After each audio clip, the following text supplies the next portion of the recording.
bonus episode number 4, and the end of the epilogue for National Podcast Post Month and Season 6 of The Spotlight. I am Ben Beck. Thank you so much for sticking it out the 30 days of National Podcast Post Month, plus these additional 4 episodes. I hope you guys enjoyed them. I hope you guys are now following along on Instagram, following along on Facebook, following along on Twitter, at The Spotlight NXT on all 3. Please follow along. Let me know what you thought of everything that we've been through and all these conversations that we revisited. Let me know what your favorite was. Let me know what your least favorite was. I don't care. Constructive criticisms, compliments, it doesn't matter. Let me hear from you. Let me know what you thought.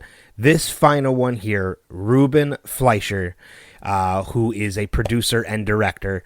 If you've ever seen one of my favorite zombie movies ever, Zombieland, you've seen Ruben's work. He was the director of Zombieland. And at the time, he had joined me to promote NBC's Superstore, which is still on the air and is still going strong. He joined me in Season 3 of The Spotlight. I hope you guys enjoy this one. I was such an honor to speak to him. I hope I get to speak to him again down the road. Please enjoy this, the rewind of The Spotlight with Ruben Fleischer. Thank you so much, and I'll see you in Season 7.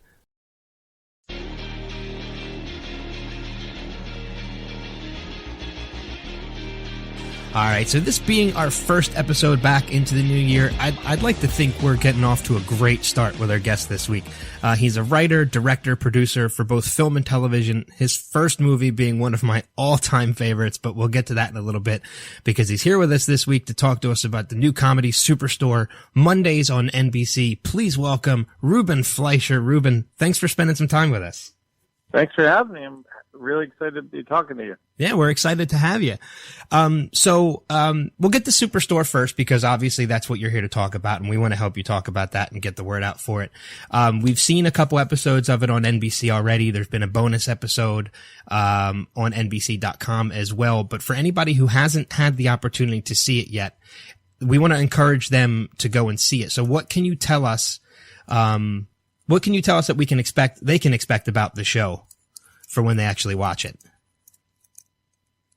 I feel like NBC has a long storied history of making great workplace comedies, like all the way back to Cheers, but certainly Office is in close memory.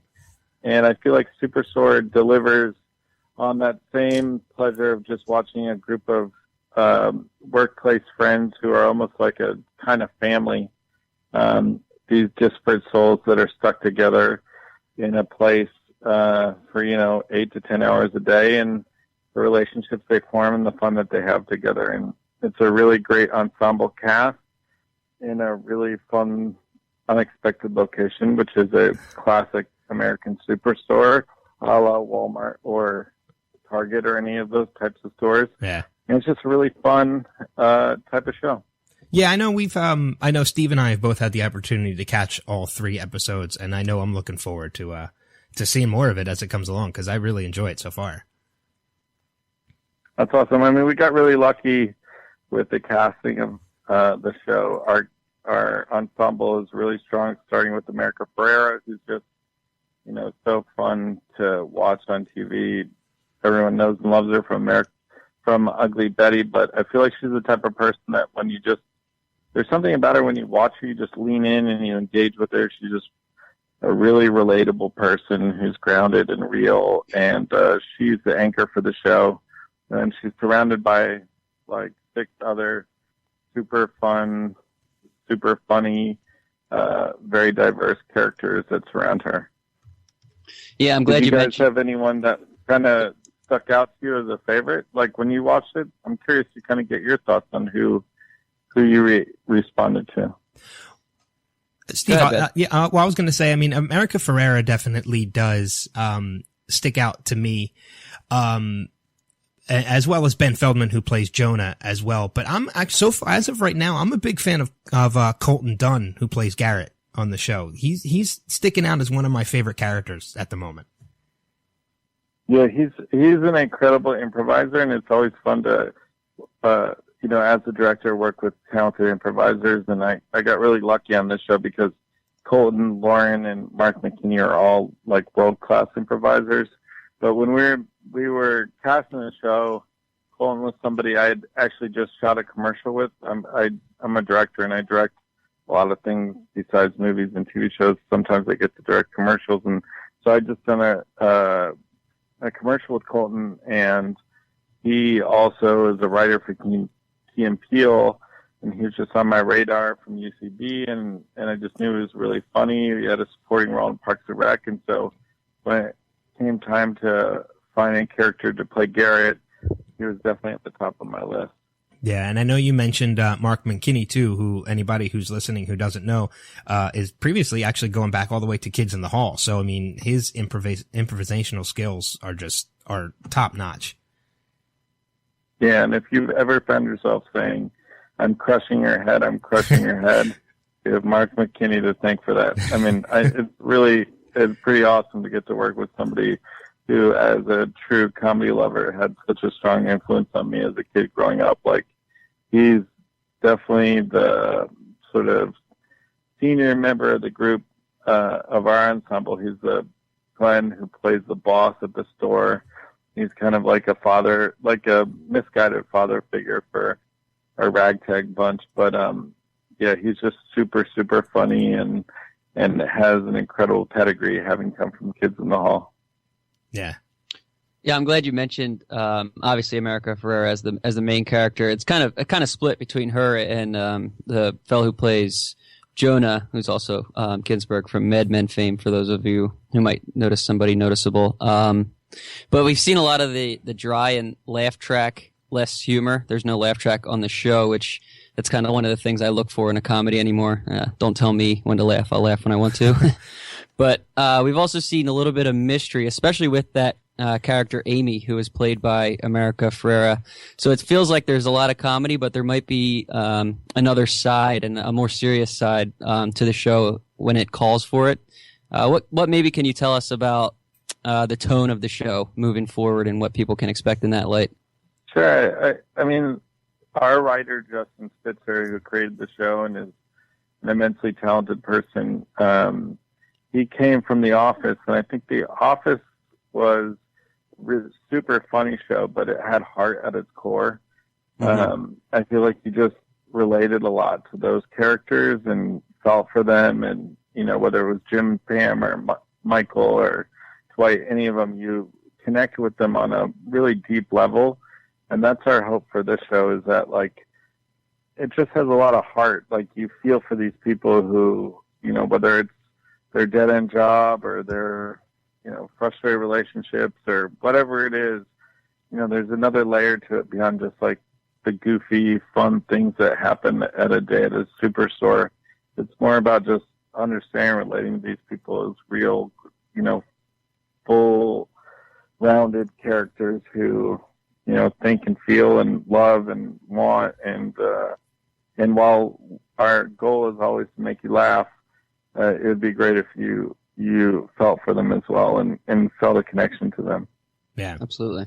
Yeah, I mean, you mentioned, Justin Spitzer, who's the creator of the show. And I know obviously it's exaggerated for the sake of comedy and television and such, but I feel you and Justin, you pretty much hit the nail on the head for sometimes what it can be like to work in that place. Cause I've worked in retail before too. And it's definitely very similar to that. I know you did some commercial work before you landed, feature films and television and such.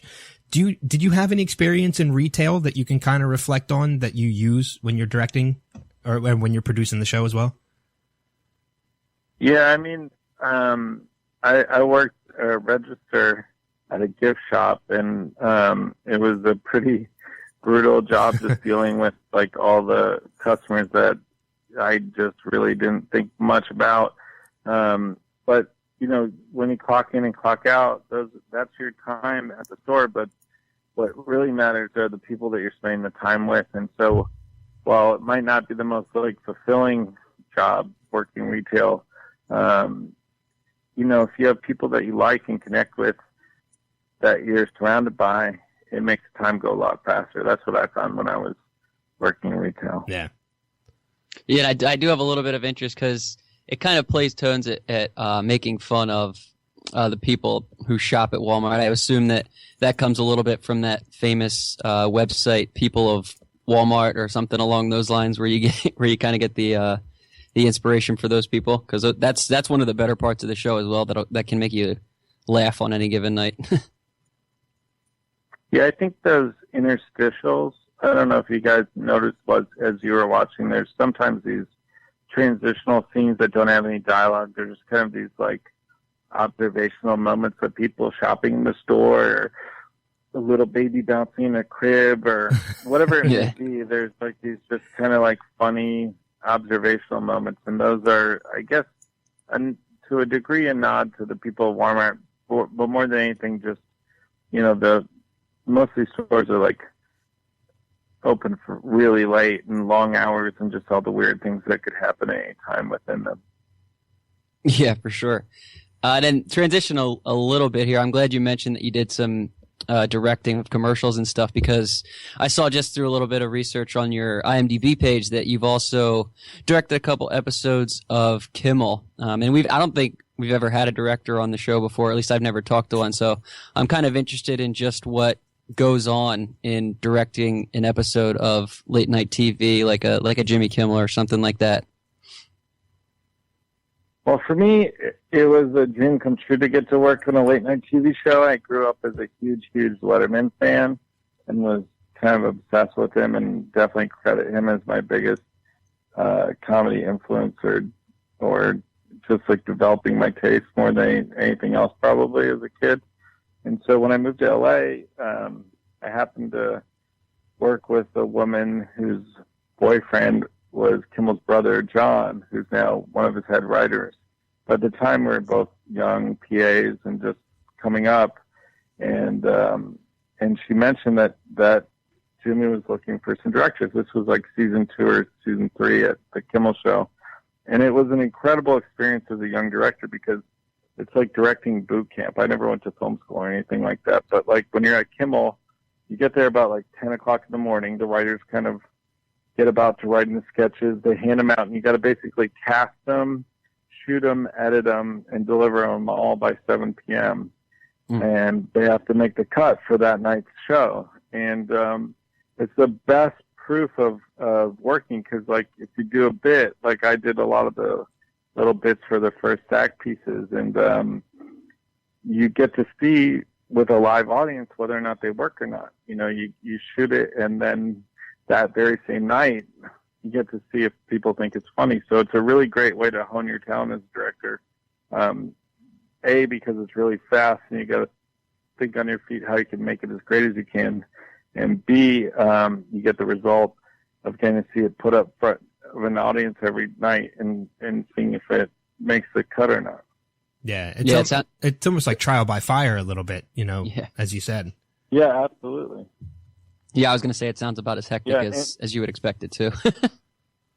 Yeah, it's like what you picture like with the late night show, but Kimmel's also an incredible arbiter of taste. Like he would watch every piece before it aired and give you notes, and if he wanted you to go back and re-edit it, you would do so, in order to make it as good as it could be before it aired. He's like got incredible instincts when it comes to editing, and he would give great notes and like help you make it the funniest it could possibly be. Yeah. I know as far as things you've done in your career, I'd be a little remiss if I didn't mention Zombieland, which was, your first film that you had worked on. And I did mention in the intro, it's one of my favorite films. It's probably no joke. It's probably one of my top 5 favorite films of all time. I absolutely adore that movie. So I'm curious, how it makes you feel to have your first film be as successful and critically acclaimed as it was. I mean, it was a dream come true, honestly. Like, I don't know quite else what to say, but like, yeah, I mean, you can only imagine if you're like a kid that's just been making little things in obscurity, like music videos, working at the Jimmy Kimmel show, commercials, whatnot, and then you get a chance to make a feature film, and then it becomes this like cult favorite. And you get to work with such amazing cast and people like Emma Stone, Jesse Eisenberg, Woody Harrelson, and Bill Murray. I mean, that's like dream come true. So on every single level, it was just an absolute dream come true. It was incredible. Yeah. Was it true too? I think I read somewhere, it might have been Wikipedia, but I don't believe anything unless I hear confirmation. Was it true that one of the conditions for Woody Harrelson was that you had to go dairy free for a week? Yeah. You guys did your research. Yeah. And yeah, he's like a hardcore vegan. And so he put that to me. He was like, well, if you want me to be in this movie, and he kind of suggested that I challenge myself to be vegan for a week, and I actually did it, which I'm proud to say. Yeah. And I think I read online as well, too. Are you attached to the sequel, to direct the sequel? Yeah, we're working on it now. I actually just saw Jesse last week. We're trying to get a script that everybody's happy with that we can go make. But it feels like there's a lot of momentum. The cast all really wants to do it, and it's just a matter of getting the script to the place that we can go shoot it. Well, that's awesome, because my next question was going to be if we were going to see the original cast come back, and that's great news, because I think they're a huge part as to what made that first movie as successful as it was, including yourself and the writing as well. So, I mean, if everybody's back on board, I have no doubt the sequel will be another fantastic movie, and I know I'm seriously looking forward to it, as well as maybe even seeing some more new rules for surviving the zombie apocalypse. I think that goes without saying. We'd have to feature it, but I know we wouldn't do or at least I have no interest in doing the movie without all the original cast. It seems like that's what people love. There's no point in trying to do it any other way. Yeah. Yeah. Well, I know we're running a little short on time, but before we let you go, obviously, I think you're on Twitter at Ruben Fleischer on Twitter. Yeah, I think so. I'm actually not even sure. I'm not a big Twitter guy, but yeah. Okay. You can find me online if you look for me. I'm there. Okay. And obviously we want to send people to check out Superstore on NBC Mondays, 8 o'clock, 7 o'clock Central. I know by the time this is going to be airing, the 4th episode will be tonight, actually, by the time this is posted. So, but you can always go to NBC.com and check out the first 3 episodes which you missed, which we highly recommend. But Ruben, thanks a lot for spending some time with us. Thanks for having me. And, yeah, definitely check out Superstore. It's worth the time. Yeah, absolutely.